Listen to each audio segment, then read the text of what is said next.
Informasi berikutnya pemirsa, dunia maya digemparkan dengan isu perselingkuhan antara aktris Davina Karamoy dengan mantan Menpora Dito Aryo Tejo. Keduanya kompak membantah, bahkan pihak Davina berniat untuk melaporkan penyebar isu tersebut. Aktris Davina Karamoy menjadi buah bibir publik bukan karena film terbaru yang ia bintangi, melainkan isu sebagai orang ketiga yang menerpa dirinya. Dalam sebuah unggahan di media sosial, aktris yang hobi olahraga padel ini diusulkan menjadi penyebab keretakan rumah tangga mantan Menteri Pemuda dan Olahraga Dito Aryo Tejo dengan istri sah Nina. Gerah dengan tuduhan yang menggaung di tengah masyarakat, Davina akhirnya menjawab bahwa tudingan itu sudah kelewat batas. Tak ingin tinggal diam, ia kemudian mempertimbangkan untuk mengambil langkah hukum terhadap penyebar isu. Senada dengan Davina, ex-Menpora Dito Aryo Tejo juga membantah artis inisial DK jadi penyebab keretakan rumah tangga mereka. Dalam keterangan tertulis, Dito menjelaskan kronologi proses perceraian dengan istri sah jauh berjalan sebelum perkenalan dengan Davina. Sorotan terhadap Davina dan Dito masih terus berlanjut dan hingga kini publik masih menanti pernyataan resmi dari kedua pihak. Tim Liputan iNews melaporkan. Polda Metro Jaya merilis 2 orang tersangka kasus penipuan dan penggelapan dengan modus wedding organizer. 200 orang menjadi korban dengan kerugian total 11,5 miliar rupiah.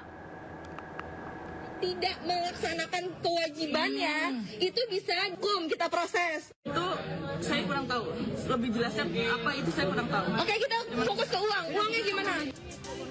Polda Metro Jaya menetapkan 2 orang berinisial ADP dan DHP menjadi tersangka kasus penipuan dan penggelapan dengan modus wedding organizer.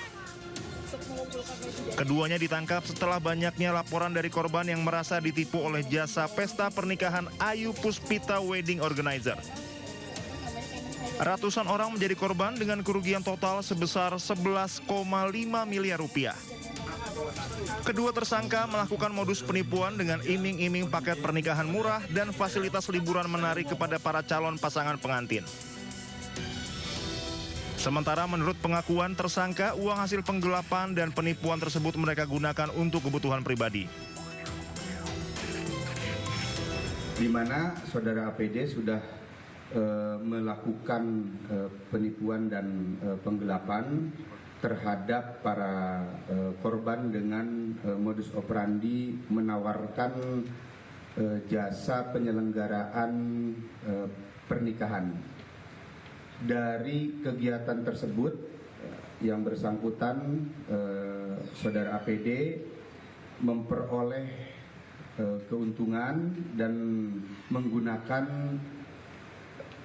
uang yang disetorkan oleh para korban untuk kepentingan pribadinya.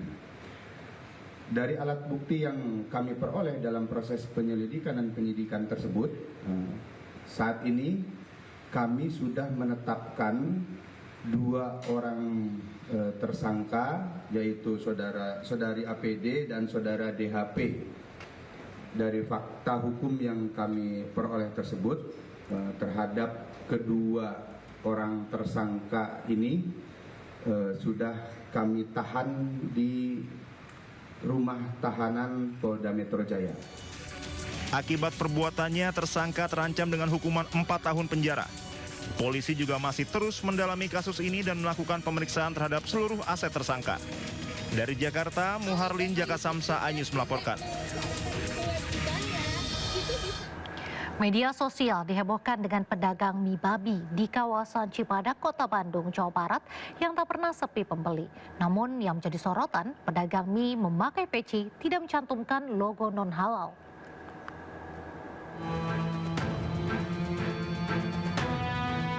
Rekaman video memperlihatkan pedagang mie babi di Jalan Cibadak, Kota Bandung tengah sibuk melayani pelanggan, viral di media sosial. Pedagang ini diklaim mampu menghabiskan 200 mangkok mie ayam dalam sehari karena larisnya. Namun sejumlah warganet menyoroti penggunaan atribut peci yang dikenakan oleh pedagang. Selain itu, pedagang juga tidak mencantumkan logo non-halal. Penggunaan atribut ini memicu beragam komentar dari warganet, terutama pencantuman logo non-halal. Pakai atribut, kalau boleh tahu Pak, sedikit aja. Nggak ada komentar dari Bapak. Namun saat ditemui di lokasi, sang penjual mie enggan berkomentar. Saat ini penjual telah mencantumkan logo non-halal di gerobak dagangannya. Bahkan sudah tidak mengenakan atribut peci yang menjadi identitas warga Muslim. Makasih ya. Barreskrim Polri membongkar praktik impor pakaian bekas beroperasi di wilayah Tabanan, Bali. 2 orang pelaku impor ilegal dengan omset ratusan miliar rupiah ditangkap.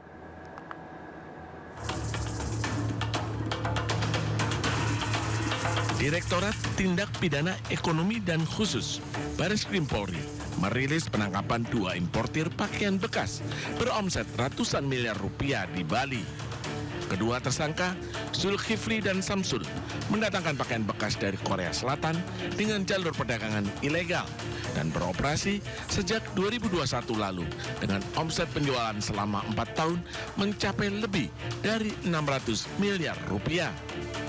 Tersangka menggunakan hasil bisnis ilegalnya untuk membeli aset berupa tanah, kendaraan pribadi, dan memperbesar usaha PT Kim yang bergerak di bidang transportasi bus dan toko pakaian. Melakukan dugaan tindak pidana perdagangan berupa impor barang yang dilarang dalam bentuk pakaian bekas pakai atau yang tidak dalam keadaan baru.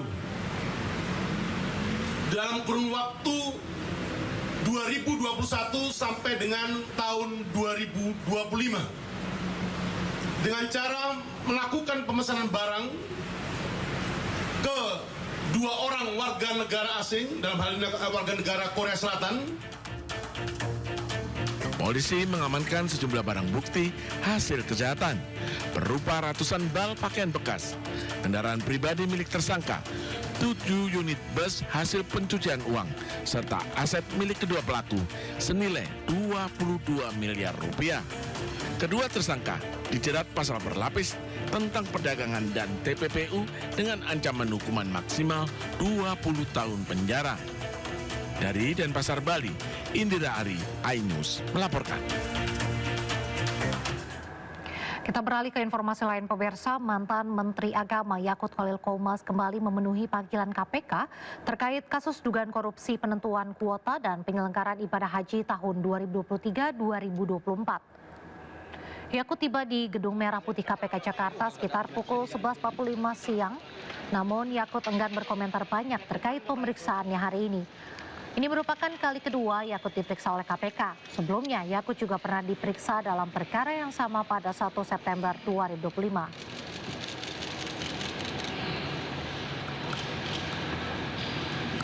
Iya Pak, ada yang mau disampaikan nggak Pak? Yang disampaikan Pak Yakut. Ini kan pemeriksaan kedua nih Pak, ada penyidikan ya Pak. Mohon izin ya, saya masuk dulu ya. Saya masuk dulu ya, izin ya. Kata apa?